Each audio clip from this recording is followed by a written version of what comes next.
Une mère pauvre protège ses enfants. Comment elle l'a fait? Vous étonnera. Bon retour et profitez de l'histoire. Sous le ciel gris de Paris, dans un minuscule appartement du 19e arrondissement, Tamara Dubois s'éveilla, avant même que le soleil n'ait commencé à caresser les toits de zinc de la capitale. Ses paupières lourdes de fatigue s'ouvrirent sur la réalité implacable, un appartement délabré, une cuisine exiguë avec un réfrigérateur qui émettait un bourdonnement inquiétant, un matelas au sol dans l'unique chambre qu'elle partageait avec ses 3 fils et un rideau défraîchi en guise de porte. La lumière blafarde de l'aube filtrait à travers les rideaux bon marché, projetant des ombres dansantes sur le visage endormi de ses enfants. À 32 ans, Tamara portait déjà les marques d'une vie difficile sur son visage.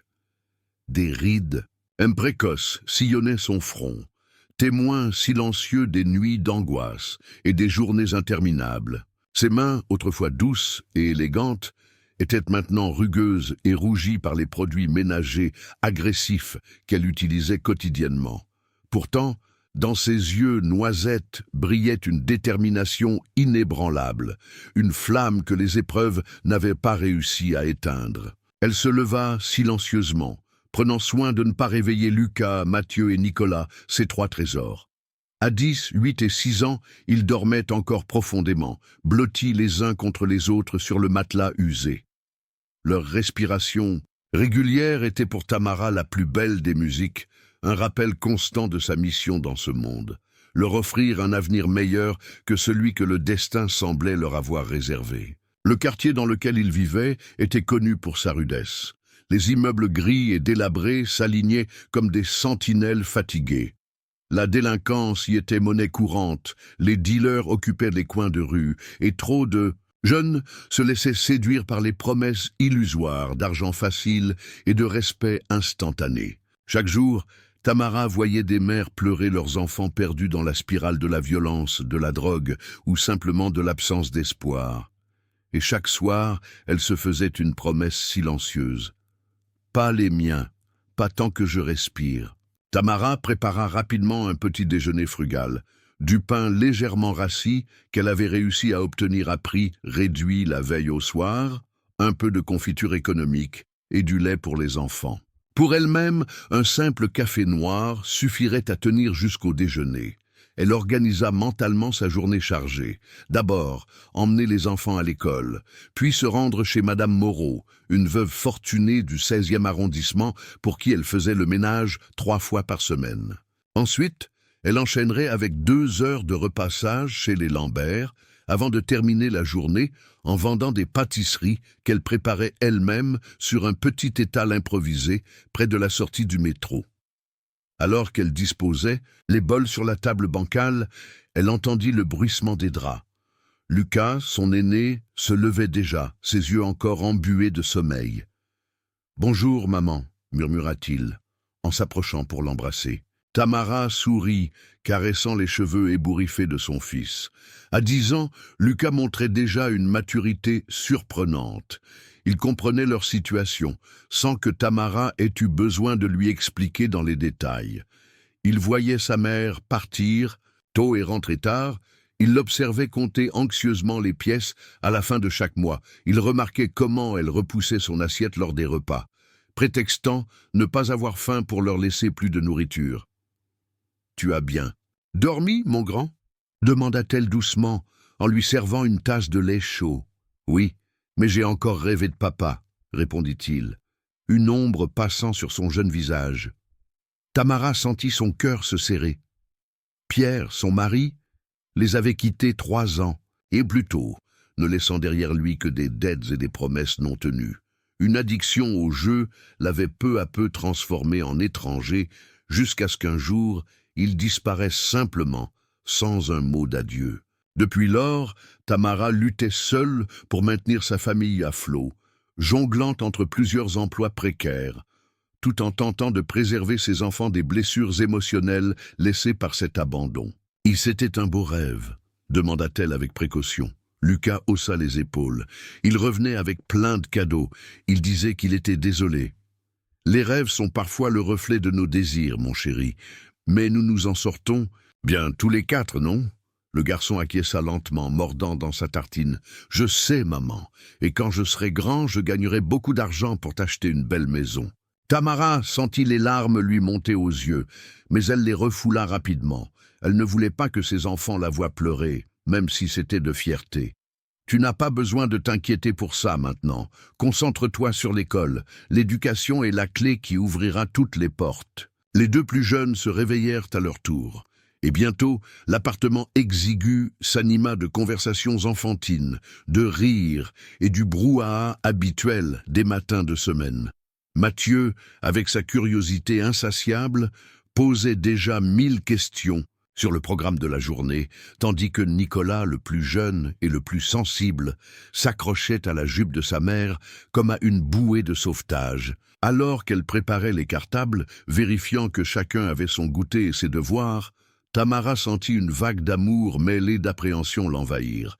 Elle aimait ses fils plus que tout au monde, mais chaque jour qui passait apportait son lot de nouveaux défis. Comment les protéger de la dure réalité qui les entourait? Comment leur inculquer des valeurs solides dans un environnement qui semblait récompenser la facilité et le manque de scrupules? Tandis qu'ils quittaient l'appartement, Tamara remarqua un groupe de jeunes hommes à l'entrée de l'immeuble. Avec leurs vêtements de marque et leurs attitudes nonchalantes, ils incarnaient exactement ce qu'elle craignait pour ses fils. L'attrait d'une vie facile, mais dangereuse. Elle pressa les garçons, dirigeant leur attention vers l'autre côté de la rue, tout en sentant le regard moqueur de ces jeunes hommes sur elle. « Regarde-la avec ses mômes », entendit-elle l'un d'eux ricaner. « Elle croit qu'elle peut les sauver. » Tamara serra les dents, accélérant le pas. Ces mots, bien que cruels, ne faisaient que renforcer sa détermination. Oui, elle croyait qu'elle pouvait les sauver. Elle devait y croire, car l'alternative était tout simplement impensable. Dans la cour de l'école, elle embrassa chacun de ses fils, leur rappelant d'être sages et attentifs en classe. Puis, après les avoir regardés disparaître derrière les grandes portes du bâtiment, elle se dirigea d'un pas résolu vers le métro, prête à affronter une nouvelle journée de labeur. Peu importait la fatigue, peu importaient les moqueries ou les obstacles. Pour ses enfants, elle était prête à déplacer des montagnes. Le trajet en métro jusqu'au 16e arrondissement était comme un voyage entre deux mondes. Des stations, bondées et bruyantes du nord de Paris, Tamara passait progressivement aux stations plus spacieuses et propres de l'ouest parisien. Les visages autour d'elle changeaient également. Les mines fatiguées des travailleurs précaires cédaient la place aux expressions assurées des cadres et des habitants privilégiés de ces quartiers huppés. En sortant de la station Passy, Tamara ajusta son sac sur son épaule et vérifia l'heure sur sa montre bon marché. Elle avait encore 15 minutes avant d'arriver chez Madame Moreau, juste assez de temps pour prendre une profonde inspiration et se préparer mentalement à plusieurs heures de nettoyage intensif. Son dos la faisait déjà souffrir, séquelles d'années passées à se pencher, frotter, soulever, mais elle n'avait pas le luxe de s'en préoccuper. L'appartement de Madame Moreau occupait tout un étage d'un immeuble haussmannien, avec vue sur la Seine. À chaque fois qu'elle y pénétrait, Tamara ne pouvait s'empêcher de ressentir un mélange d'admiration et d'amertume. Tant d'espace, tant de beauté, tant de richesse concentrée entre les mains d'une seule personne, alors que sa famille s'entassait dans moins de 40 mètres carrés. « Ah, Tamara, vous voilà !» l'accueillit Madame Moreau, une femme d'une soixantaine, d'années aux cheveux parfaitement coiffés et aux bijoux discrets mais coûteux. « J'ai des invités ce soir, alors j'aimerais que vous insistiez particulièrement sur le salon et la salle à manger. »« Bien sûr, madame », répondit Tamara avec un sourire poli, cachant sa fatigue derrière une façade professionnelle. Pendant les 4 heures suivantes, elle s'activa méthodiquement, passant l'aspirateur sur les tapis persans, polissant l'argenterie, dépoussiérant les nombreux bibelots et œuvres d'art qui ornèrent l'appartement. Chaque objet semblait raconter une histoire de privilèges et d'abondance, si éloignée de sa propre réalité. Alors qu'elle astiquait une série de cadres photos, Tamara s'arrêta un instant sur l'image d'un jeune homme au sourire arrogant, vêtu d'une tenue de ski coûteuse. Le fils de Madame Moreau, Romain, qu'elle avait rencontré à plusieurs reprises. À chaque occasion, il l'avait à peine regardée, comme si elle faisait partie du mobilier. Une fois, elle l'avait surpris en train de se moquer d'elle avec des amis, imitant son accent légèrement provincial et riant de ses vêtements démodés. Tamara reposa le cadre, une détermination renouvelée s'emparant d'elle. Ses fils ne deviendraient jamais comme lui, insensibles et arrogants. Elle s'en assurerait, même si cela signifiait travailler jusqu'à l'épuisement. À midi, alors, qu'elle prenait une courte pause pour manger un sandwich qu'elle avait préparé la veille, son téléphone portable vibra. C'était l'école. Son cœur fit un bond dans sa poitrine alors qu'elle décrochait précipitamment. « Madame Dubois ?» La voix de la directrice résonnait avec une certaine gravité. « Nous avons eu un incident avec Nicolas ce matin. Il s'est battu avec un autre élève. Rien de grave, mais j'aimerais que vous passiez à mon bureau à la fin des cours. » Tamara ferma les yeux, sentant une vague de désespoir l'envahir. Nicolas, son petit dernier, si doux habituellement. Que s'était-il passé? Elle n'avait pas le temps pour une réunion avec la directrice. Pas aujourd'hui, avec encore 2 emplois qui l'attendaient. Mais elle n'avait pas le choix. « Je serai là », promit-elle, avant de raccrocher. Le reste de la journée passa dans un brouillard d'inquiétude. Chez les Lambert, elle repassa machinalement des chemises et des robes, son esprit entièrement focalisé sur Nicolas et ce qui avait pu le pousser à se battre. Était-ce lié à leur situation? Les autres enfants se moquaient-ils de ses vêtements, usés ou de l'absence de son père? La culpabilité, cette compagne fidèle de toutes les mères qui luttent, resserra son étau autour de son cœur. À 16h30, elle se précipita vers l'école, ayant dû annuler sa vente de pâtisserie, sacrifiant ainsi un revenu précieux. Dans le bureau de la directrice, Nicolas attendait, les yeux rouges et la tête baissée. À côté de lui se tenait un garçon un peu plus âgé, avec un bleu naissant sous l'œil gauche. « Madame Dubois », commença la directrice, « Nicolas a frappé Victor après que celui-ci ait fait une remarque sur votre famille. » Tamara jeta un regard interrogateur à son fils qui semblait vouloir disparaître. « Il a dit que nous étions des pauvres, » murmura Nicolas, les larmes aux yeux. « Il a dit que papa nous avait quittés parce que nous n'en valions pas la peine. » Un silence pesant s'abattit sur le bureau. Tamara sentit une douleur aiguë lui transpercer le cœur. Elle s'agenouilla devant son fils, prenant ses petites mains dans les siennes. « Nicolas, écoute-moi, » dit-elle avec une douceur ferme. « Ce que Victor a dit est méchant et faux, mais frapper n'est jamais la solution. Tu comprends ?» Le petit garçon hocha la tête, une larme solitaire roulant sur sa joue. Tamara se tourna ensuite vers Victor, dont l'expression oscillait entre embarras et défi. « Victor, les mots peuvent blesser autant que les coups. J'espère que tu as appris quelque chose aujourd'hui. » La directrice hocha la tête, apparemment satisfaite de cette intervention. Les 2 garçons seront punis pour leur comportement. Nicolas fera 1 heure de retenue de main et Victor présentera des excuses écrites. Tamara acquiesça, bien que l'idée de Nicolas en retenue lui serrait le cœur. En quittant l'école, son fils cadet accroché à sa main, elle se demanda « Encore une fois, comment protéger ses enfants dans un monde si prompt à juger et à exclure ?» « Maman, je suis désolé, » murmura Nicolas alors qu'ils marchèrent vers l'arrêt de bus. « Je sais, mon cœur, mais tu dois comprendre que notre valeur ne se mesure pas à ce que nous possédons ou à ce que les autres pensent de nous. Elle réside dans notre cœur, dans nos actions, dans notre façon de traiter les autres. » Nicolas sembla méditer ces paroles, son petit visage reflétant une concentration intense. « Comme quand tu donnes toujours un sandwich au monsieur qui dort sous le pont. » Tamara sourit, touchée par cette observation. Malgré leurs propres difficultés, elle tenait à partager le peu qu'ils avaient avec ceux qui étaient encore moins infortunés. C'était une leçon qu'elle espérait inculquer à ses fils. La générosité n'attend pas la richesse. Exactement, mon chéri. La vraie richesse, c'est d'avoir un cœur assez grand pour voir au-delà de ses propres problèmes. En rentrant à l'appartement, ils trouvèrent Lucas et Mathieu déjà là, ayant utilisé la clé confiée à l'aîné. Les 2 garçons étaient plongés dans leurs devoirs, assis à la petite table de la cuisine. Tout s'est bien passé à l'école? Demanda Tamara, déposant son sac lourd de fatigue. J'ai eu un 18 en mathématiques, annonça fièrement Mathieu, brandissant une feuille couverte d'étoiles dorées. Tamara sentit son cœur se gonfler de fierté. Malgré toutes les difficultés, ses enfants s'accrochaient à l'école, à cette promesse d'un avenir meilleur. Elle embrassa Mathieu sur le front, examinant sa copie avec des exclamations admiratives. « Et toi, Lucas ?» demanda-t-elle, en se tournant vers son aîné. Le visage de Lucas s'assombrit légèrement. « Ça va, mais j'ai besoin de matériel pour un projet d'art plastique. La maîtresse a dit qu'il faut des peintures spéciales et des pinceaux de qualité. » Tamara sentit son estomac se nouer.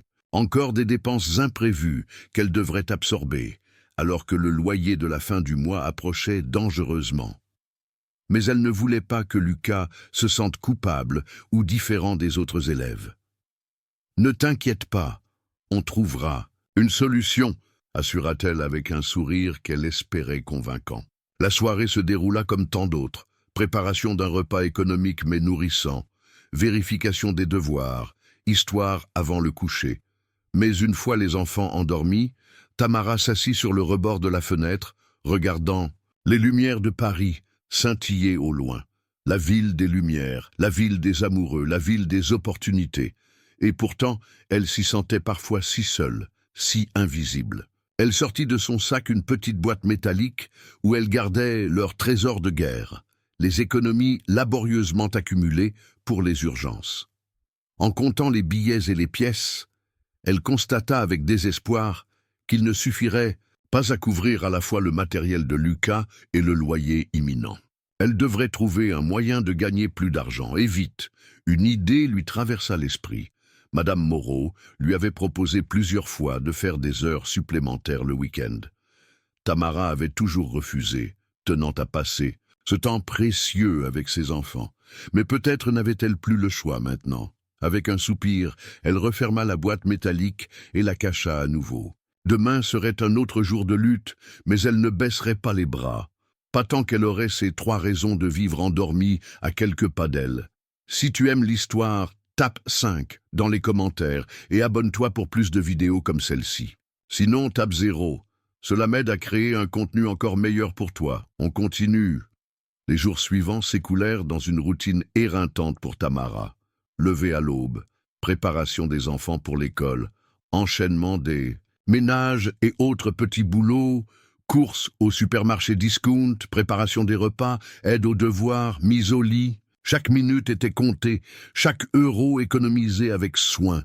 Pourtant, malgré cette cadence infernale, elle trouvait toujours un moment pour écouter les récits de la journée de ses fils, pour les aider à résoudre un problème de mathématiques particulièrement ardu, ou simplement pour les serrer dans ses bras lorsqu'elle sentait que l'un d'eux en avait besoin.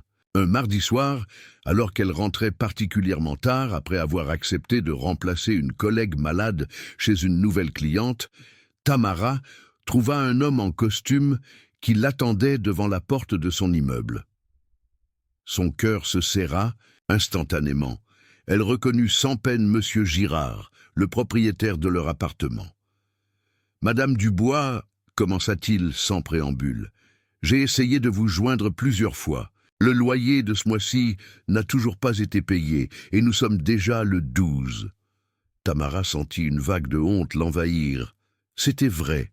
Elle avait volontairement ignoré ses appels, espérant gagner quelques jours supplémentaires pour rassembler la somme nécessaire. « Je suis désolée, Monsieur Girard, » répondit-elle en essayant de garder sa dignité.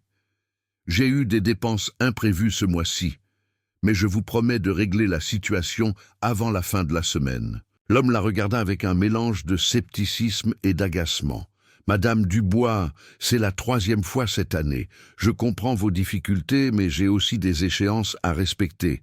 Si le loyer n'est pas payé d'ici vendredi, je devrais envisager d'autres options. » La menace d'expulsion à peine voilée flotta dans l'air froid de novembre.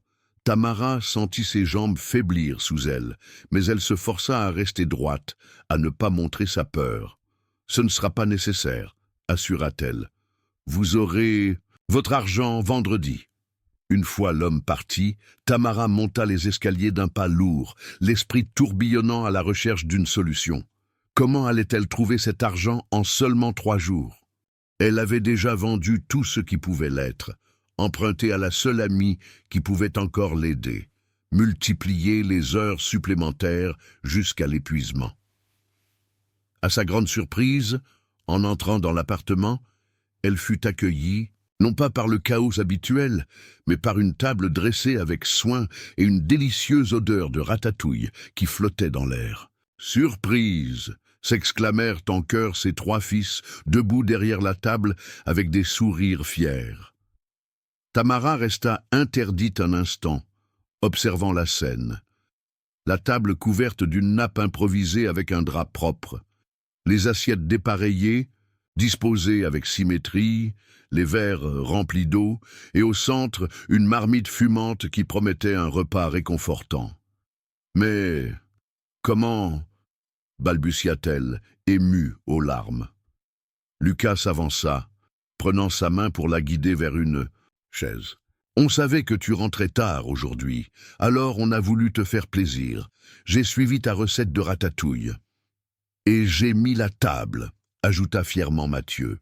Et moi, j'ai fait le dessin, compléta Nicolas, en montrant une feuille de papier sur laquelle il avait dessiné leur famille, tous souriant sous un grand soleil.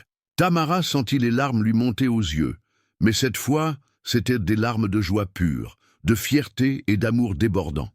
Pendant quelques instants bénis, elle oublia le loyer impayé, les menaces d'expulsion, la fatigue chronique. Il n'y avait que ce moment présent, cette preuve tangible que, malgré toutes les difficultés, elle avait réussi à créer un foyer où l'amour et la bienveillance régnaient en maître.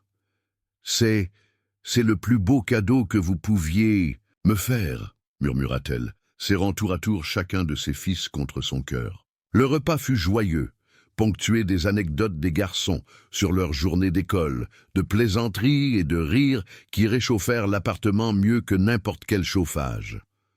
Lucas avait fait preuve d'un véritable talent culinaire, reproduisant presque à l'identique la ratatouille que Tamara leur préparait régulièrement. « Tu as vraiment bien appris », le félicita-t-elle en se resservant une petite portion. « Bientôt, tu cuisineras mieux que moi. »« Impossible », répliqua Lucas avec un sourire. « Personne ne cuisine mieux que toi, maman. » Après le repas, alors, que Mathieu et Nicolas se préparaient pour le coucher, Lucas resta dans la cuisine avec sa mère, l'aidant à faire la vaisselle.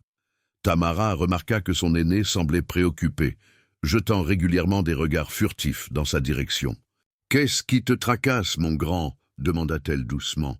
Lucas hésita un instant, triturant le torchon entre ses mains. « Maman, j'ai entendu ce que le propriétaire t'a dit tout à l'heure.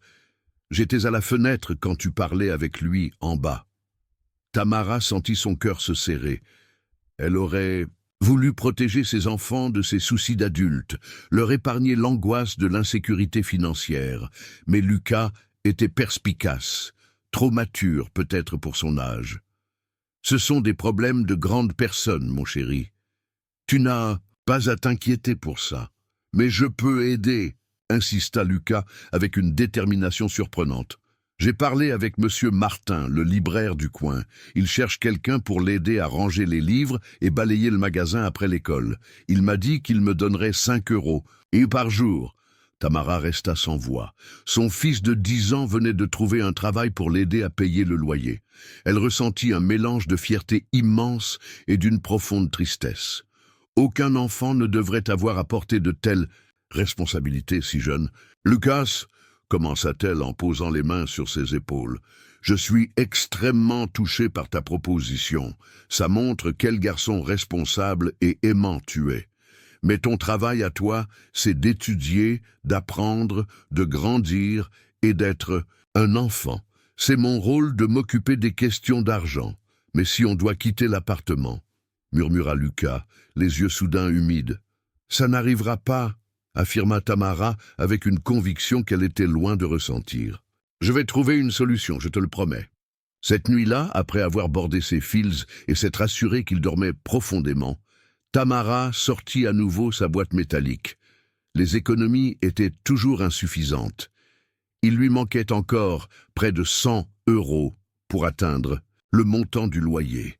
Elle réfléchit intensément, passant en revue toutes les options possibles, demander une avance à l'une de ses patronnes, vendre le dernier bijou de valeur qu'elle possédait, une paire de boucles d'oreilles en or léguées par sa grand-mère, contracter un microcrédit malgré les taux d'intérêt exorbitants. Aucune de ces solutions ne lui semblait idéale, mais elle n'avait plus le luxe du choix. Le lendemain, elle se rendrait chez le prêteur sur gage pour ses boucles d'oreilles. La pensée de se séparer de ce dernier souvenir familial lui brisait le cœur, mais le bien-être de ses enfants passait avant tout. Épuisée, elle finit par s'endormir sur le canapé défoncé qui servait de lit d'appoint lorsque l'un des garçons était malade. Des cauchemars peuplèrent sa nuit. Des images de leurs affaires jetées sur le trottoir, de ses fils pleurant dans la rue, sans toit au-dessus de leur tête. Le lendemain matin, alors qu'elle préparait le petit déjeuner avec des gestes mécaniques, encore hantée par ses rêves angoissants, la sonnerie de son téléphone retentit. C'était un numéro inconnu. « Madame Dubois ?» demanda une voix, et féminine, qu'elle ne reconnut pas immédiatement. C'est Élodie Bertrand, la mère de Victor. Tamara se figea.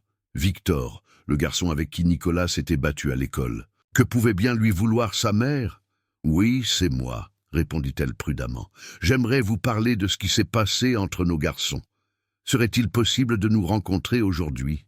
Je pourrais passer à votre domicile. Après avoir déposé Victor à son cours de piano vers 17 heures, Tamara hésita. Son instinct lui disait de refuser, de protéger son espace privé et la dignité de sa famille. Les Bertrand habitaient dans une partie plus aisée du quartier, et Victor portait toujours des vêtements de marque. Elle craignait le jugement qui pourrait se lire dans les yeux de cette femme en découvrant leur appartement exigu.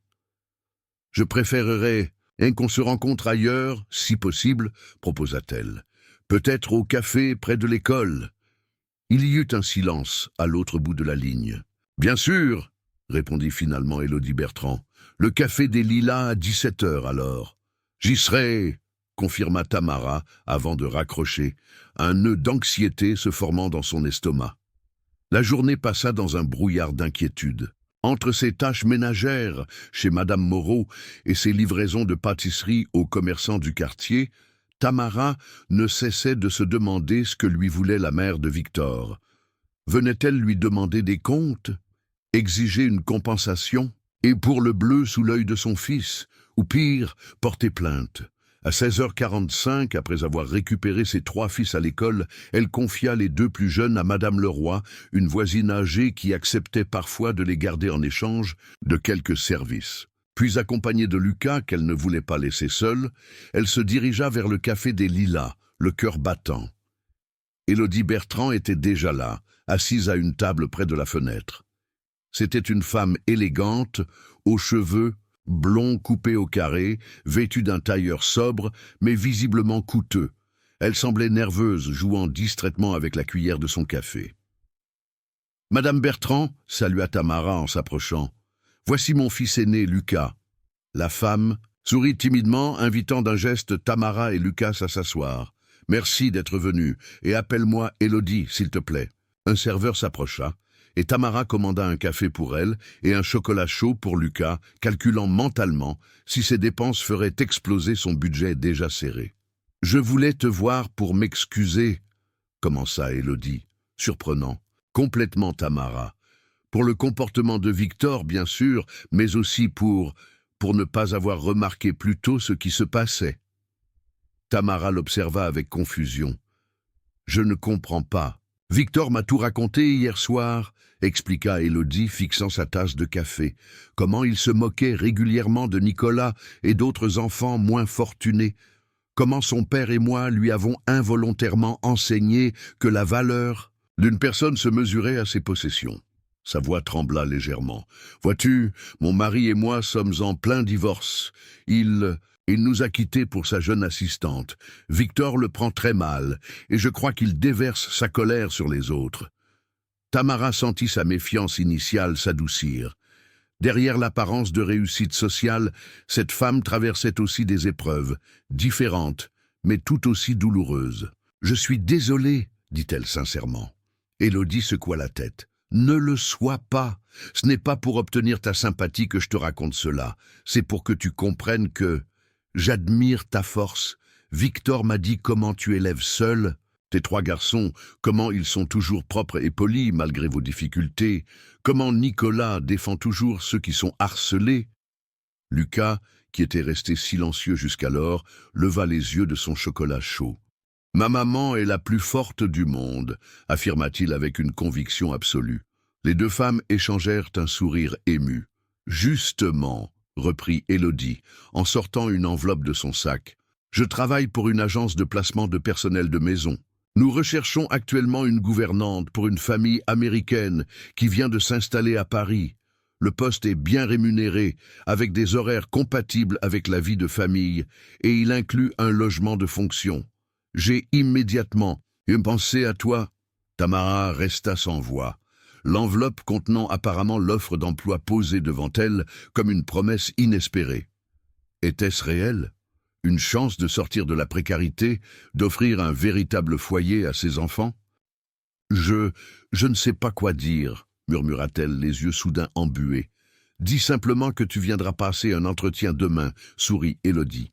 Je ne peux rien garantir, bien sûr, mais ton expérience correspond parfaitement à ce qu'ils recherchent. Sur le chemin du retour, Lucas sautillait d'excitation, imaginant déjà leur nouvelle vie dans un logement spacieux, tandis que Tamara tentait de tempérer son propre espoir. Elle avait appris à ses dépens que la vie pouvait être cruelle, que les promesses se brisaient parfois comme du verre. Pourtant, elle ne pouvait s'empêcher de sentir une lueur d'espoir grandir en elle. En rentrant, elle déposa l'enveloppe de l'offre d'emploi dans sa boîte à trésors, à côté des maigres économies et des boucles d'oreilles qu'elle n'aurait peut-être plus besoin de vendre. Puis, elle étreignit ses 3 fils avec une ferveur inhabituelle. « Je vous aime plus que tout au monde », leur dit-elle, la voix vibrante d'émotion. « Quoi qu'il arrive, n'oubliez jamais ça. » Et pour la première fois depuis longtemps, Tamara s'endormit sans cauchemar, bercée par l'espoir, ténu mais réel d'un avenir meilleur. Le lendemain était un jour important. Tamara se leva encore plus tôt que d'habitude, passant un temps inhabituel dans la petite salle de bain.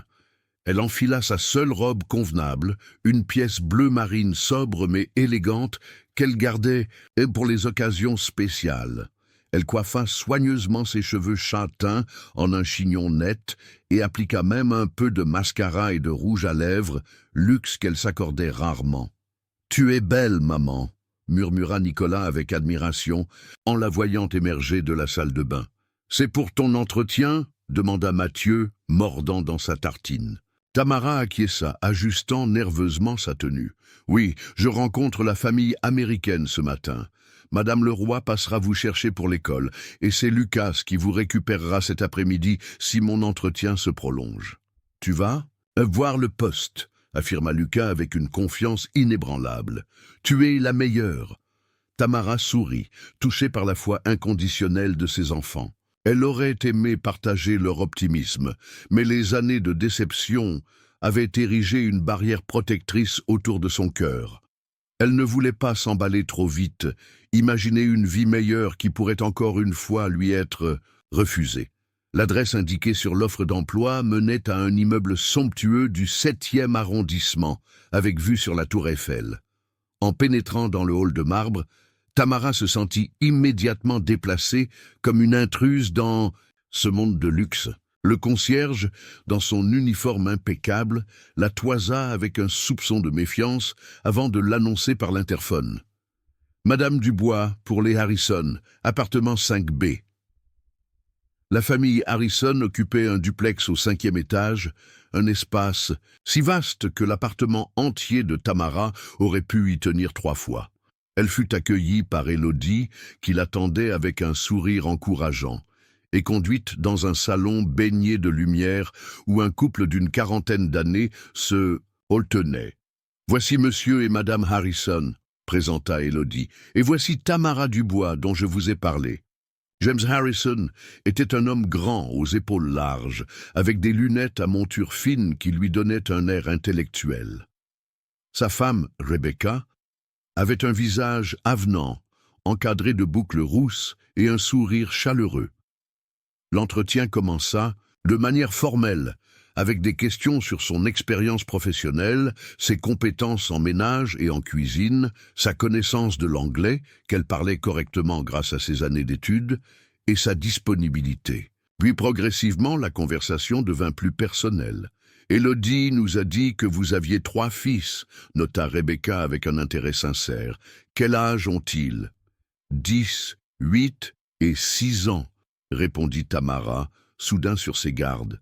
Allait-il considérer ses enfants comme un obstacle? James et Rebecca échangèrent un regard qui semblait empreint d'une communication silencieuse. « Nous avons 2 filles, expliqua Rebecca. Lily a 7 ans et Emma 5 ans. Nous cherchons quelqu'un qui pourrait non seulement s'occuper de l'intendance, de la maison, mais aussi être une présence rassurante pour nos filles pendant que nous travaillons.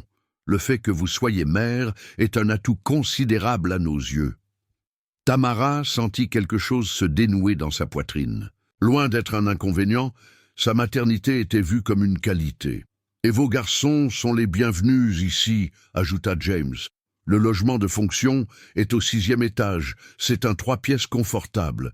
Et nous serions ravis que vos fils deviennent des compagnons de jeu pour Lily et Emma, qui se sentent un peu isolés dans ce nouveau pays. » L'entretien se poursuivit pendant près d'1 heure, et plus le temps passait, plus Tamara se sentait à l'aise avec ce couple américain qui semblait véritablement bienveillant. Lorsqu'ils lui firent visiter le logement de fonction, un appartement lumineux avec une chambre pour elle et une chambre pour ses garçons, des larmes lui montèrent aux yeux. C'était plus qu'elle n'aurait jamais osé espérer. « Le poste est à vous si vous le souhaitez, » annonça finalement Rebecca. « Nous aimerions que vous commenciez dès la semaine prochaine, si cela vous convient. » Tamara accepta avec une gratitude immense, peinant à croire à sa chance. Le salaire proposé était presque le double de ce qu'elle gagnait actuellement en cumulant ses petits boulots, et le logement fourni signifiait la fin de l'angoisse permanente du loyer impayé. En quittant l'immeuble, elle dut se retenir de sauter de joie dans la rue. Elle sortit son téléphone pour appeler immédiatement Madame Leroy et partager la bonne nouvelle avec ses fils. « C'est moi !» s'exclama-t-elle dès que Nicolas décrocha. « J'ai eu le poste. On va déménager la semaine prochaine dans un bel appartement. Et je vais travailler pour une famille très gentille. » Les cris de joie qui explosèrent à l'autre bout du fil lui réchauffèrent le cœur. Elle pouvait presque voir les sourires radieux de ses 3 garçons, leur excitation débordante à l'idée de cette nouvelle vie qui s'offrait à eux. En rentrant chez elle ce soir-là, Tamara regarda son petit appartement avec un mélange de nostalgie et de soulagement. Malgré sa taille modeste et son état défraîchi, il avait été leur refuge, le cocon où elle avait protégé ses enfants contre les tempêtes de la vie. Mais maintenant, il était temps de tourner la page, d'accepter cette main tendue par le destin. « On va vraiment avoir notre chambre à nous ?» demanda Mathieu, les yeux brillants d'anticipation, alors qu'elle leur décrivait leur futur logement. « Oui, vous partagerez tous les 3 une belle chambre avec des vrais lits, » confirma Tamara. « Et il y a même un petit bureau où vous pourrez faire vos devoirs tranquillement. » « Et les filles, elles sont gentilles ?» s'inquiéta Nicolas, qui gardait encore une certaine méfiance envers ses camarades d'école depuis l'incident avec Victor. « Elles ont hâte de vous rencontrer, » le rassura Tamara. « Elles viennent d'arriver d'Amérique et n'ont pas encore beaucoup d'amis. Vous pourrez les aider à apprendre le français. » Cette perspective sembla les enchanter, particulièrement Lucas, qui se voyait déjà dans le rôle de grand frère protecteur, non seulement pour ses propres frères, mais aussi pour ces 2 petites Américaines. Les jours suivants furent consacrés aux préparatifs du déménagement. Il n'y avait pas beaucoup à emporter. Leurs possessions tenaient dans quelques cartons et sacs, mais Tamara tenait à laisser l'appartement impeccable, par respect, et pour le prochain locataire, mais aussi comme un geste symbolique de clôture de ce chapitre de leur vie. La veille du grand jour, alors qu'elle rangeait les dernières affaires dans un carton, le téléphone sonna. C'était un numéro inconnu. Tamara décrocha, un frisson d'inquiétude la traversant. Et si les Harrison avaient changé d'avis? « Madame Dubois ?» La voix à l'autre bout du fil était celle d'un homme d'un certain âge, légèrement rauque. « Je m'appelle Raymond Leclerc. Je suis l'avocat de votre mari, Pierre Dubois. » Tamara se figea, le sang quittant son visage. Pierre, ce nom qu'elle avait tenté d'effacer de son esprit, cette blessure qu'elle avait laborieusement cicatrisée. « Qu'est-ce qu'il veut ?» demanda-t-elle d'une voix qu'elle ne reconnut pas, sèche et dure. « Il est revenu à Paris, » expliqua l'avocat. « Il souhaiterait voir ses enfants. » La tête de Tamara se mit à tourner. Pierre, revenu après 3 ans d'absence totale, sans un coup de téléphone, sans une pension alimentaire, sans même une carte d'anniversaire pour ses propres fils. Et maintenant, alors qu'elle commençait enfin à reconstruire leur vie, il réapparaissait comme un fantôme malveillant. « Non, répondit-elle fermement, dites-lui que c'est trop tard. »« Madame Dubois, reprit l'avocat d'un ton plus insistant, mon client a des droits légaux en tant que père. S'il décide d'engager une procédure de droit de visite, la justice pourrait bien se ranger de son côté. » La menace implicite la frappa comme une gifle. Pierre pourrait-il vraiment lui arracher ses enfants, même partiellement, après les avoir abandonnés sans remords? « Dites à votre client, » articula-t-elle avec une colère contenue, « que s'il veut voir ses enfants, il devra d'abord me rencontrer, moi, seul, pour s'expliquer. » Il y eut un silence à l'autre bout de la ligne. « Je lui transmettrai votre message », finit par dire l'avocat avant de raccrocher. Tamara resta immobile au milieu du salon à moitié vide, le téléphone encore à la main, le cœur battant à tout rompre. Ses fils étaient chez Madame Leroy pour la soirée, lui permettant de terminer les préparatifs du déménagement. Elle en était reconnaissante maintenant. Elle n'aurait pas voulu qu'il la voie dans cet état de choc et de colère. Pierre, comment osait-il réapparaître maintenant, au moment précis où elle s'apprêtait à offrir un nouveau départ à leur famille? Était-ce une coïncidence cruelle ou avait-il d'une manière ou d'une autre appris leur changement de situation? Le téléphone sonna à nouveau, la faisant sursauter. Le même numéro inconnu. Elle décrocha avec appréhension. « Madame Dubois, c'est encore Maître Leclerc. Mon client accepte votre proposition. Il vous attendra demain à 14 heures au Café de la Paix. » Le cœur battant, Tamara accepta le rendez-vous. Après avoir raccroché, elle s'assit lourdement sur le canapé usé, le regard perdu dans le vide. Comment allait-elle annoncer cette nouvelle à ses enfants? Lucas se souvenait encore clairement de son père et le mentionnait parfois avec un mélange de colère et de tristesse. Mathieu n'en gardait que des souvenirs flous, des impressions plus que des images nettes. Quant à Nicolas, il avait à peine 3 ans quand Pierre était parti.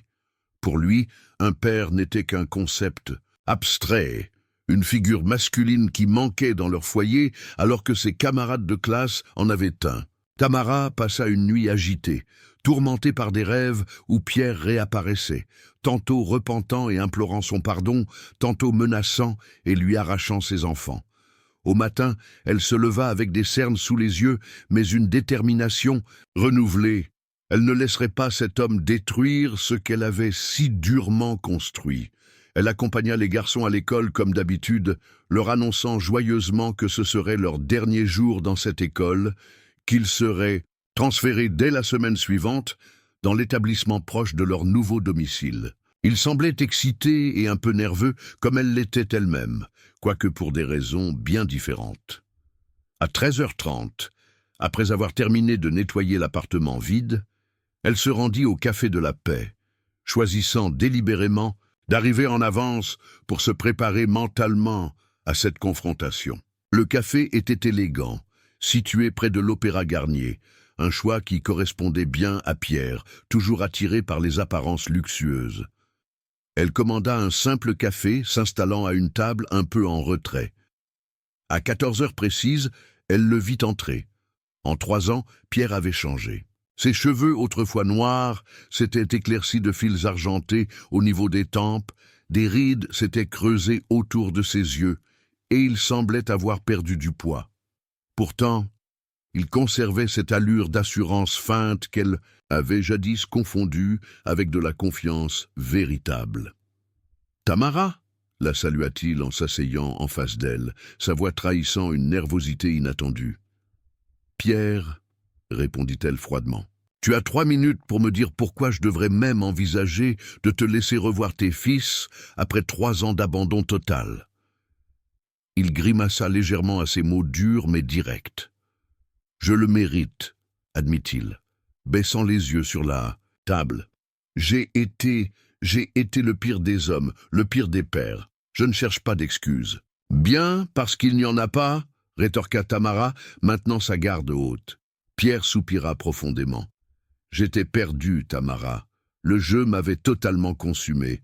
Je vivais dans un monde de mensonges et d'illusions.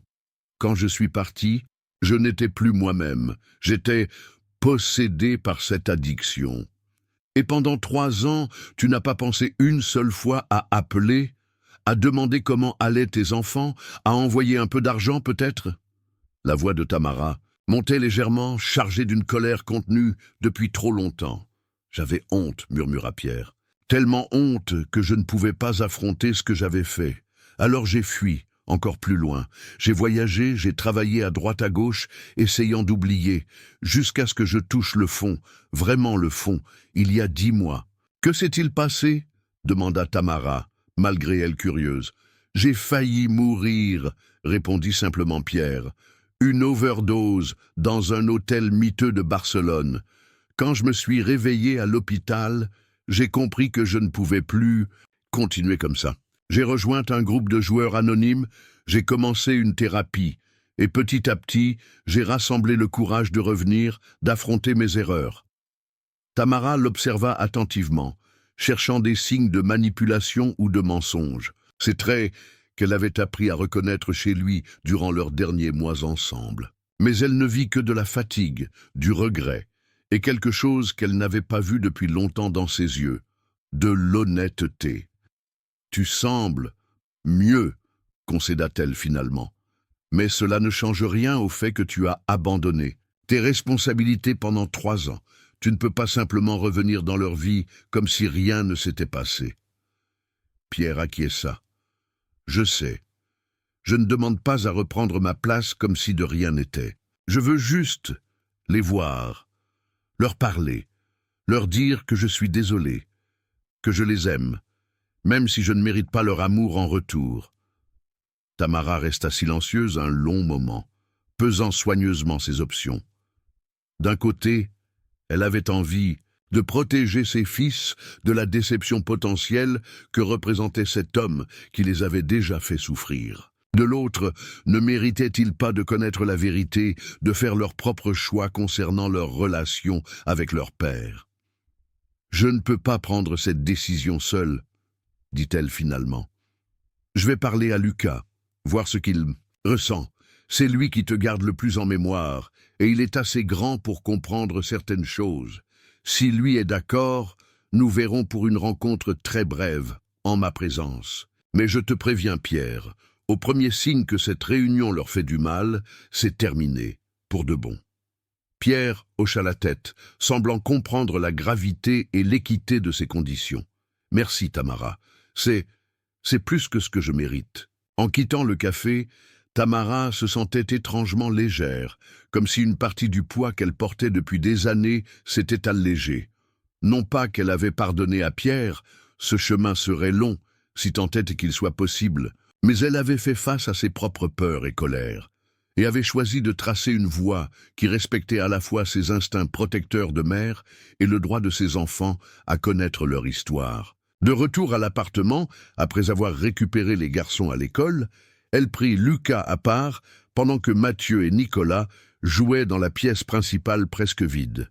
« Lucas, j'ai quelque chose d'important à te dire, » commença-t-elle, doucement. « Ton père est revenu à Paris. » Le visage du garçon se figea, un mélange d'émotions contradictoires passant dans ses yeux. « Papa » murmura-t-il, comme si le mot lui-même était devenu étranger. « Oui, il voudrait vous voir, tous les 3. » Lucas resta silencieux un long moment, son jeune visage reflétant une maturité bien au-delà de ses 10 ans. « Est-ce qu'il va encore partir ?» demanda-t-il finalement. Je ne peux pas te le promettre, répondit honnêtement Tamara. Les gens peuvent changer, mais parfois les blessures sont trop profondes pour être complètement guéries. Ce que je peux te dire, c'est que j'ai parlé avec lui aujourd'hui et qu'il semble sincèrement regretter ce qu'il a fait. Lucas hocha lentement la tête, assimilant cette information. Et toi, tu veux qu'on le voie?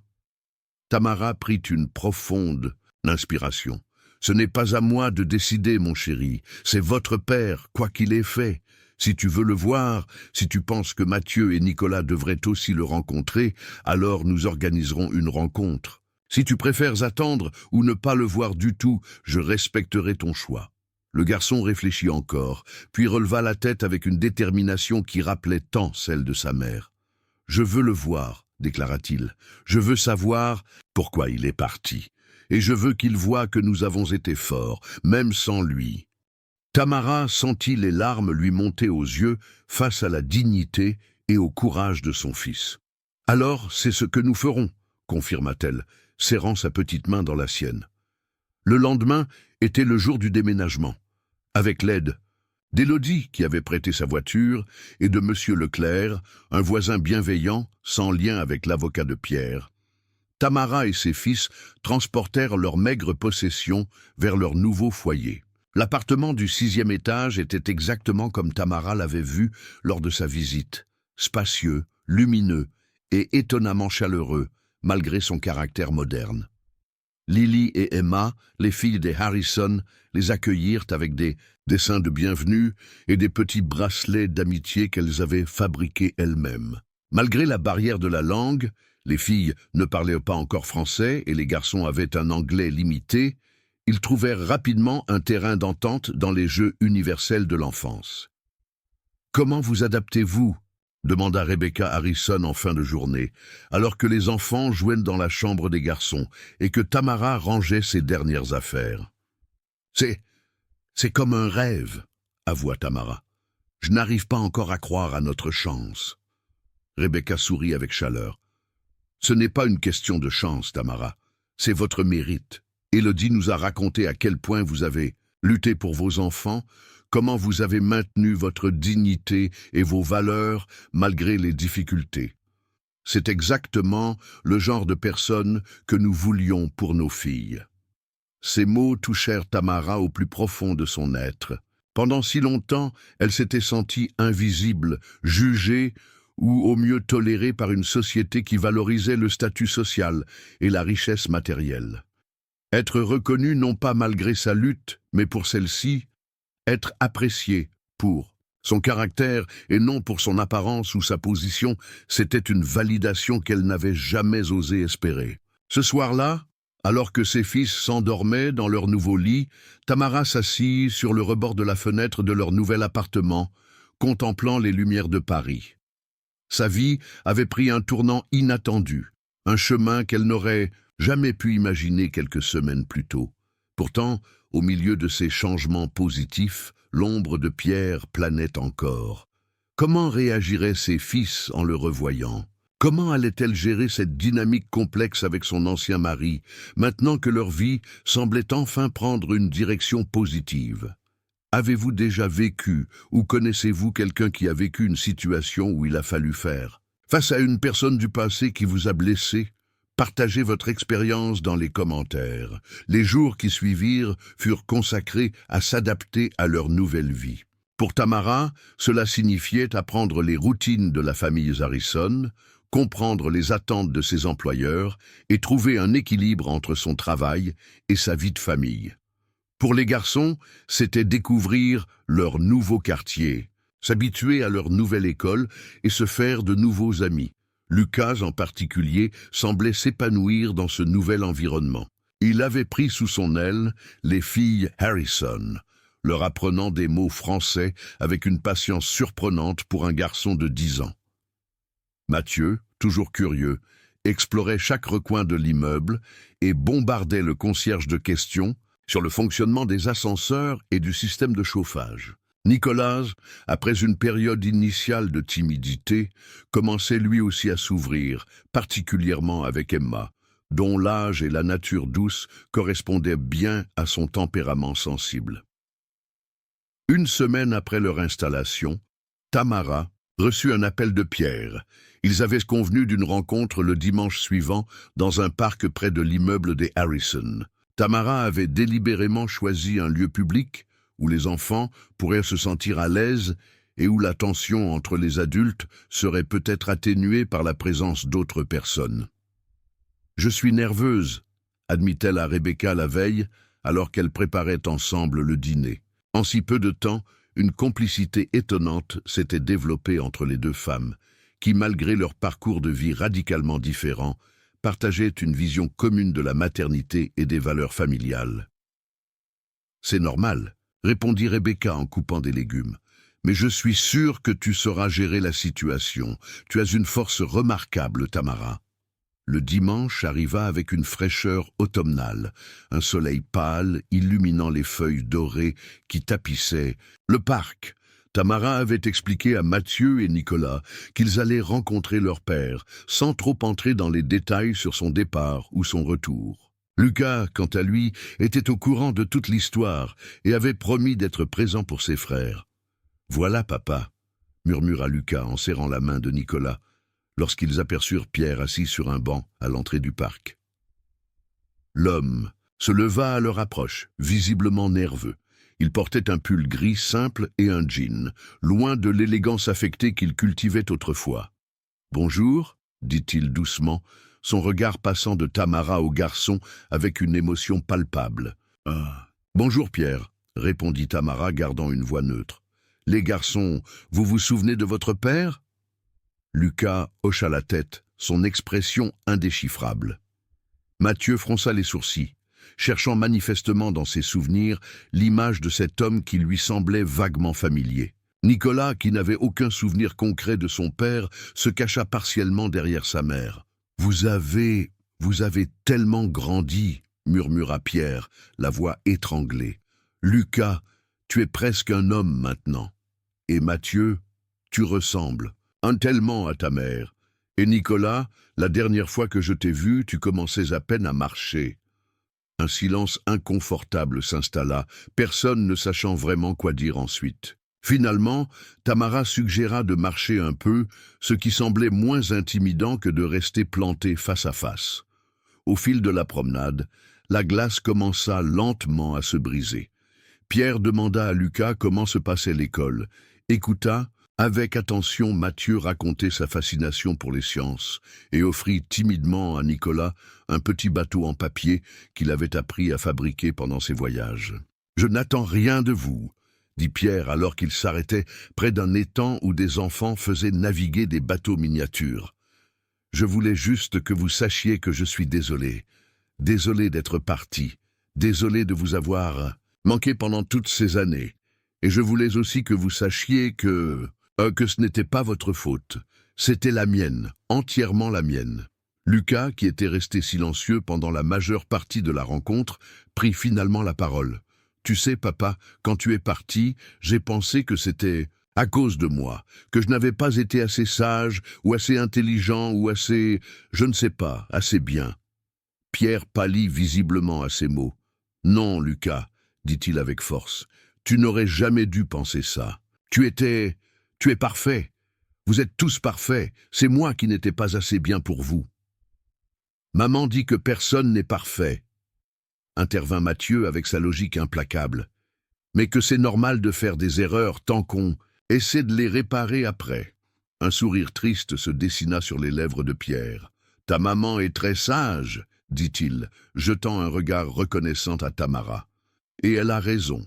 J'ai fait une terrible erreur, et je ne pourrai peut-être jamais la réparer complètement, mais j'essaie. » Le reste de la rencontre se déroula dans une atmosphère plus détendue.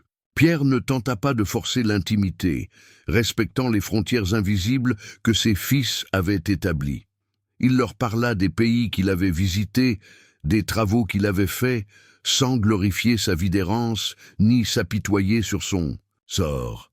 Avant de se séparer, il leur remit à chacun une petite boîte. « Ce sont des cadeaux, » expliqua-t-il, « pas pour acheter votre pardon, mais parce que j'ai manqué trop d'anniversaires. » À l'intérieur, chaque garçon trouva un objet soigneusement choisi Pour Lucas, un carnet relié en cuir pour ses histoires. Tamara lui avait mentionné son amour de l'écriture. Pour Mathieu, une petite boussole ancienne qui avait appartenu au grand-père de Pierre. Pour Nicolas, un ensemble de petits animaux sculptés en bois, représentant les animaux qu'il avait déjà mentionnés, aimés pendant leur conversation. « Merci », murmurèrent-ils en chœur, touchés malgré eux par ces présents qui témoignaient d'une attention véritable. En rentrant à l'appartement, Tamara observa ses fils avec attention, cherchant des signes de détresse ou de confusion. Mais ils semblaient apaisés, pas heureux ou exultants, mais comme si un poids avait été partiellement soulevé de leurs jeunes épaules. « Il est différent de ce que je me rappelais », remarqua Lucas alors qu'ils rangeaient à leur manteau. Il avait l'air triste. « Les gens changent », répondit simplement Tamara, parfois en mieux, parfois en pire. Votre père semble avoir beaucoup réfléchi à ses actions. « Est-ce qu'on va le revoir ?» demanda Mathieu. « C'est à vous de décider », répondit Tamara. « Si vous voulez le revoir, nous pourrons organiser d'autres rencontres. Si vous préférez attendre ou ne plus le voir, c'est aussi votre droit. » Les garçons méditèrent cette réponse, chacun plongé dans ses propres pensées. Finalement, ce fut Nicolas, le plus jeune et le plus silencieux jusque-là, qui formula ce que tous semblaient ressentir. « Je crois que je veux le connaître, » dit-il doucement. « Pas comme avant quand il vivait avec nous, mais juste le connaître. » Tamara acquiesça, comprenant parfaitement ce besoin. L'absence de Pierre avait créé un vide dans leur vie, une pièce manquante du puzzle de leur identité. Le revoir, même occasionnellement, même dans ce nouveau cadre distant, pourrait peut-être les aider à compléter ce puzzle, à guérir cette blessure ancienne.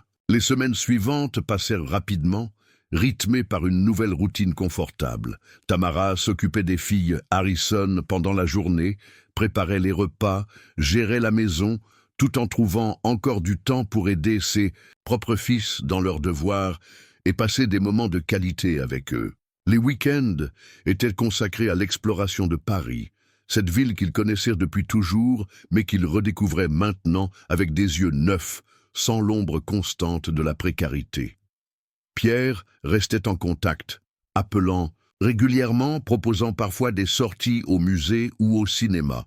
Tamara ne participait plus systématiquement à ces rencontres, laissant progressivement se développer une relation indépendante entre le père et ses fils. Avec le temps, elle constatait que Pierre semblait effectivement avoir changé, assumant enfin ses responsabilités, même si le chemin de la rédemption serait encore long. Un soir d'octobre, alors que les garçons étaient au coucher, Tamara reçut un appel d'Élodie. Les deux femmes étaient restées en contact, partageant régulièrement un café ou une promenade quand leurs emplois du temps le permettaient. « J'ai une proposition à te faire », annonça Élodie sans préambule. « L'agence pour laquelle je travaille recherche une nouvelle directrice de placement. Quelqu'un qui sait évaluer les besoins des familles et trouver la personne idéale pour y répondre. J'ai immédiatement pensé à toi. » Tamara resta sans voix. « Moi ? Mais je n'ai aucune expérience dans ce domaine.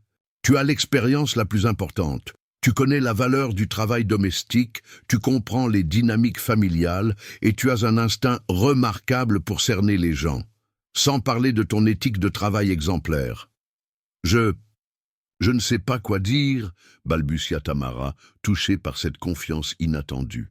« Dis simplement que tu y réfléchiras, » suggéra Élodie, avec un sourire audible dans sa voix.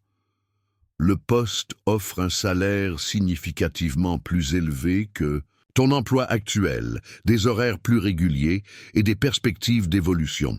Bien sûr, les Harrison seraient désolés de te perdre, mais je suis sûr qu'ils comprendraient. Cette nuit-là, Tamara dormit peu, son esprit tourbillonnant d'espoir et d'hésitation. D'un côté, ce poste représentait une opportunité extraordinaire, une chance de sortir définitivement de la précarité, d'offrir un avenir encore plus stable à ses enfants. De l'autre, elle s'était attachée aux Harrison, et les filles l'adoraient. Pouvait-elle les quitter ainsi? Au petit déjeuner, elle partagea son dilemme avec Lucas, dont les conseils l'étonnaient toujours par leur maturité. « Tu devrais accepter, maman » déclara-t-il sans hésitation. Tu as toujours fait passer nos besoins avant les tiens. C'est ton tour maintenant de penser à ton avenir. Mais les Harrison ont été si bons pour nous. Et ils comprendront. Madame Harrison te dit toujours à quel point tu es intelligente et capable. Elle serait fière de te voir saisir cette chance. La sagesse de son fils la frappa une fois. De plus, il avait raison. Elle avait passé tant d'années à survivre, à lutter au jour le jour, qu'elle avait presque oublié ce qu'était d'avoir des ambitions personnelles, des rêves au-delà de la simple subsistance. Ce soir-là, après le dîner, elle demanda un moment de discussion privée avec les Harrison. Dans le salon élégant de l'appartement, elle leur annonça la proposition d'Élodie, expliquant ses hésitations et sa gratitude pour tout ce qu'il avait fait pour sa famille. À sa grande surprise, Rebecca et James échangèrent un regard complice avant d'éclater de rire. « Élodie nous a déjà parlé de cette opportunité », expliqua Rebecca. « En fait, c'est James qui lui a suggéré ton nom. »« Quoi » s'exclama Tamara, abasourdie. James sourit. « Je siège au conseil d'administration de cette agence. Quand le poste s'est libéré, j'ai immédiatement pensé à toi. Tu as toutes les qualités requises, Tamara. Et bien que nous détesterions te voir partir, nous savons aussi que tu mérites mieux qu'un poste de gouvernante, même bien rémunéré. » Tamara sentit les larmes lui monter aux yeux. « Je ne sais pas comment vous remercier. »« En acceptant, » répondit simplement Rebecca, « et en sachant que vous serez toujours les bienvenus ici, toi et tes garçons. Nous trouverons une autre gouvernante, mais vous êtes devenus plus que des employés pour nous, vous êtes des amis. » Ainsi, contre toute attente, Tamara se retrouva propulsée dans un nouveau chapitre de sa vie, encore plus prometteur que le précédent. Elle accepta le poste et commença une formation intensive, découvrant en elle des compétences et des talents qu'elle n'avait jamais eu l'occasion d'explorer. Son expérience de la lutte et de la précarité s'avéra être un atout précieux dans son nouveau rôle, lui permettant de comprendre tant les besoins des familles employeuses que les espoirs et les craintes des personnes cherchant un emploi domestique. Quelques mois plus tard, sa première paie lui permit de faire un dépôt pour un petit appartement à proximité de celui des Harrison, assurant ainsi une continuité pour ses fils qui s'étaient attachés au quartier et à leurs nouvelles écoles. L'appartement n'était pas luxueux, mais il était lumineux, propre, et surtout, il leur appartenait véritablement. Le jour de l'emménagement, alors que les garçons exploraient avec excitation chaque recoin de leur nouvelle demeure, Tamara reçut un appel inattendu. C'était Pierre. « Je voulais juste te féliciter, » dit-il, une sincérité indéniable dans sa voix. « Lucas m'a raconté pour ton nouveau travail et l'appartement. Tu as toujours été la plus forte de nous deux, Tamara. Ces garçons ont une chance incroyable de t'avoir comme mère. » Ces mots, venant de l'homme qui l'avait tant fait souffrir, touchèrent Tamara plus qu'elle ne l'aurait imaginé. Pas parce qu'elle cherchait encore son approbation ou sa validation, mais parce qu'il marquait une forme de clôture, la reconnaissance tardive mais sincère de ce qu'elle avait accompli seule pendant ces années de solitude. « Merci, Pierre, » répondit-elle simplement. « J'espère que tu continues à aller mieux. » « Jour après jour, confirma-t-il, je ne serai peut-être jamais le père qu'ils méritent, mais je promets de ne plus jamais les abandonner. » Après avoir raccroché, Tamara rejoignit ses fils dans le salon de leur nouvel appartement.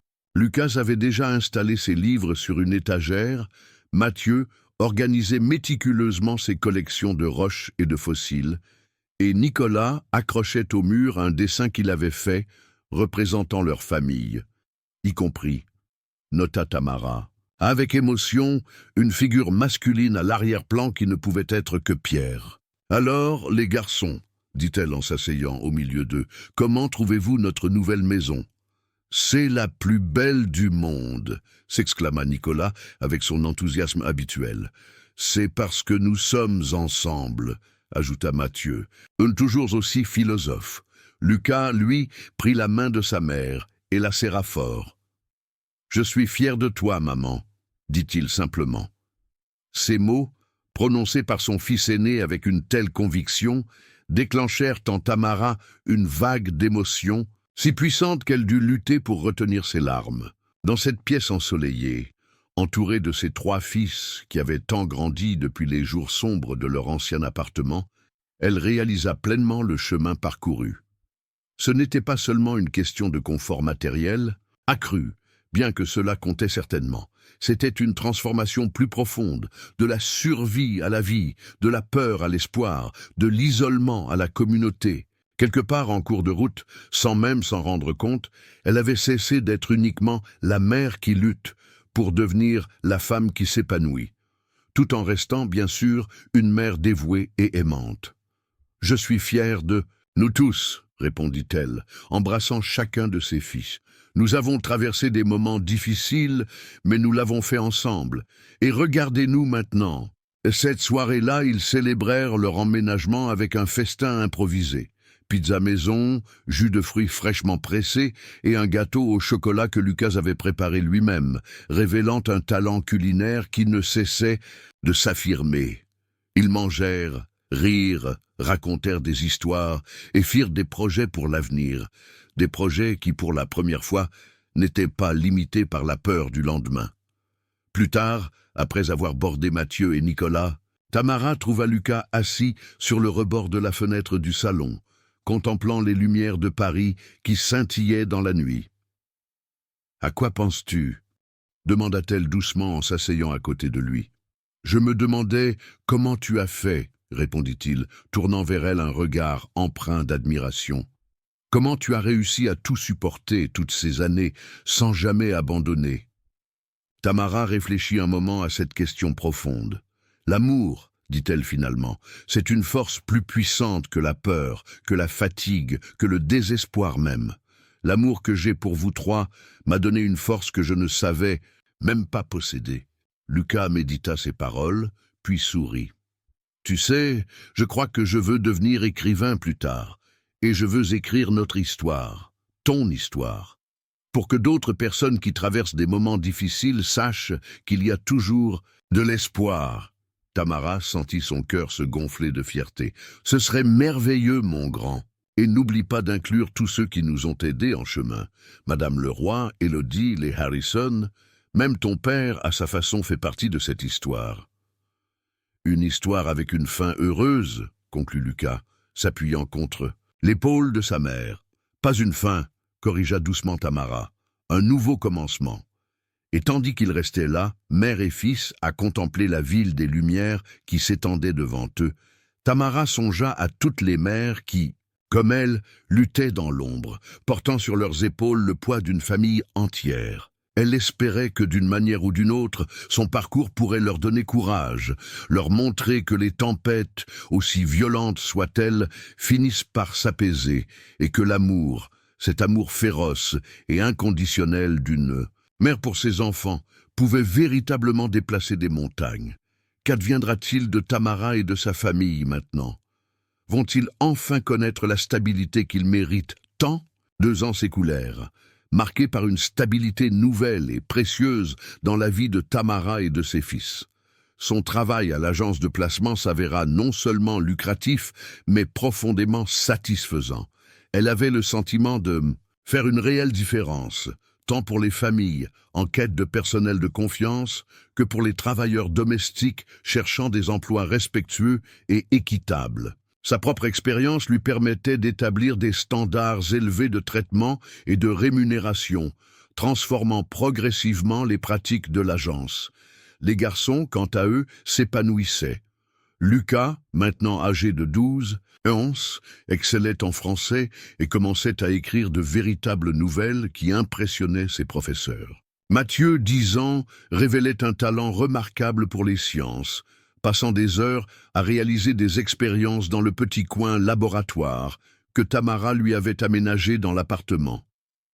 Nicolas, 8 ans, s'était découvert, une passion pour le dessin et la peinture, couvrant les murs de sa chambre d'œuvres colorées et pleines de vie. Pierre restait présent dans leur vie, mais d'une manière qui respectait les frontières établies.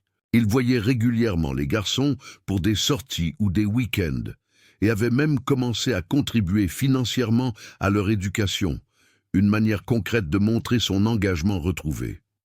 Entre Tamara et lui, une relation cordiale s'était instaurée, une forme de respect mutuel, née de la reconnaissance de leurs erreurs passées et de leur volonté commune de faire passer le bien-être de leurs enfants avant tout. Un samedi de printemps, alors que Tamara préparait le déjeuner dans leur cuisine ensoleillée, Lucas entra en brandissant une lettre, son visage illuminé d'excitation. « Maman, mon histoire a gagné le concours national d'écriture jeunesse. » Tamara laissa tomber la spatule qu'elle tenait et se précipita pour lire la lettre. C'était vrai, la nouvelle que Lucas avait soumise, l'histoire d'une mère courage inspirée par leur propre parcours, avait remporté le premier prix dans sa catégorie d'âge. Le prix incluait une publication dans un recueil national et une bourse d'études pour un programme d'été d'écriture créative. « Lucas, c'est merveilleux !» s'exclama-t-elle, serrant son fils contre elle avec fierté. « Je savais que tu avais un talent exceptionnel. Je suis tellement fier de toi. » Ce soir-là, ils organisèrent une petite fête pour célébrer.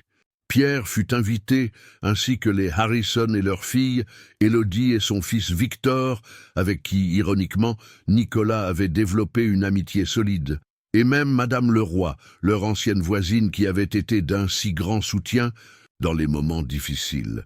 Alors que l'appartement s'emplissait de rires et de conversations animées, Tamara se retrouva un moment seule sur le balcon, contemplant le coucher du soleil sur les toits de Paris. Élodie la rejoignit, lui tendant un verre de vin. « À quoi penses-tu avec ce sourire mystérieux ?» demanda-t-elle en s'accoudant à la rambarde. « Je pensais à la vie, à ses chemins imprévisibles, » répondit Tamara. « Il y a 3 ans, j'étais au bord du gouffre, terrifiée à l'idée de ne pas pouvoir payer mon loyer, de voir mes enfants glisser dans la délinquance ou perdre espoir. Et maintenant, regarde !» Elle fit un geste vers l'intérieur, où Lucas lisait fièrement des extraits de son histoire à un auditoire attentif, où Mathieu expliquait avec enthousiasme une expérience scientifique à James Harrison, où Nicolas montrait ses dessins à Emma et Lily, qui l'écoutaient avec admiration. « Tu as créé cela, Tamara, » dit doucement Élodie. « Par ta force, ton amour, ta persévérance. Ne l'oublie jamais. »« Pas seule, » corrigea Tamara. « J'ai eu de l'aide. La tienne, celle des Harrison, de toutes ces personnes qui ont cru en moi quand je ne croyais plus en moi-même. Mais c'est toi qui as saisi ses mains tendues, qui as eu le courage de faire confiance à nouveau. » Elles restèrent silencieuses un moment, savourant la beauté de l'instant présent. Puis Tamara sourit, une idée germant dans son esprit. « Tu sais, je pense de plus en plus à créer ma propre agence. » Élodie haussa les sourcils, surprise mais visiblement intriguée. « Vraiment ? » ?»« Oui, une agence différente des autres. Une qui se concentrerait sur l'aide aux femmes seules avec enfants, comme je l'étais, leur offrant non seulement des emplois décents, mais aussi un véritable soutien, formation, garde d'enfants, assistance administrative. J'ai économisé une bonne somme ces 2 dernières années, et avec un petit prêt... C'est une idée brillante, l'interrompit Élodie, son visage s'illuminant d'enthousiasme, et je serai la première à vouloir y investir si tu m'y autorises. Tamara se tourna vers son amie, émue par cette offre spontanée. « Tu serais prête à quitter ton poste actuel pour faire partie d'un projet qui a vraiment du sens, qui peut changer des vies comme la tienne a été changée, sans hésitation ?» À cet instant, Pierre apparut à la porte-fenêtre, hésitant visiblement à interrompre leur conversation. « Excusez-moi. Les garçons voudraient faire un toast à leur mère, la femme la plus extraordinaire du monde, selon leurs propres mots. » Tamara et Élodie échangèrent un sourire complice avant de rentrer. Dans le salon, ses 3 fils se tenaient debout, Lucas au centre tenant un verre de jus de fruits levé. « À notre mère, » commença-t-il, sa jeune voix empreinte d'une émotion sincère, qui nous a appris que l'amour est plus fort que la peur, que la dignité n'a pas de prix, et que même les rêves les plus fous peuvent se réaliser quand on refuse d'abandonner. À Tamara, renchérirent les autres invités en levant leurs verres, la femme la plus courageuse que nous connaissons, entourée de ses fils, de ses amis, et même de son ex-mari qui la regardait avec un respect nouveau, Tamara sentit une vague de gratitude l'envahir. La vie lui avait infligé des épreuves terribles, l'avait poussée jusqu'à ses limites, mais elle avait tenu bon. Et maintenant, elle récoltait les fruits de cette résilience, non pas en richesse matérielle, bien que sa situation financière se fût considérablement améliorée, mais en amour, en respect, et en cette liberté précieuse de pouvoir enfin envisager l'avenir avec espoir plutôt qu'avec crainte. À la famille, répondit-elle en levant son propre verre, sous toutes ses formes, dans toutes ses configurations, car c'est là que réside la véritable richesse. Cette nuit-là, après le départ des invités et le coucher des enfants, Tamara s'assit à son petit bureau et commença à esquisser les contours de son nouveau projet. Seconde Chance serait le nom de son agence, un hommage à toutes ces femmes qui, comme elle, méritaient une opportunité de reconstruire leur vie, de transformer leur souffrance en force, leur désespoir en espérance. Et tandis qu'elle travaillait, le cœur plein de projets et d'ambitions nouvelles, elle pouvait presque sentir autour d'elle la présence invisible mais réconfortante de toutes ces mères qui, à travers le temps et l'espace, avaient partagé son combat. Elle écrivait aussi pour elles, pour que leur courage silencieux soit enfin reconnu, pour que leur sacrifice ne soit pas oublié.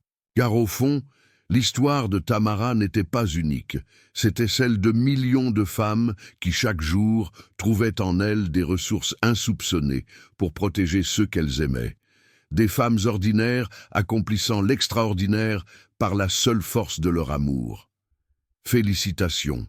Tape 9 dans les commentaires pour me montrer que tu es resté jusqu'à la fin avec moi. Merci d'avoir regardé et à demain pour une nouvelle histoire sur cette même chaîne.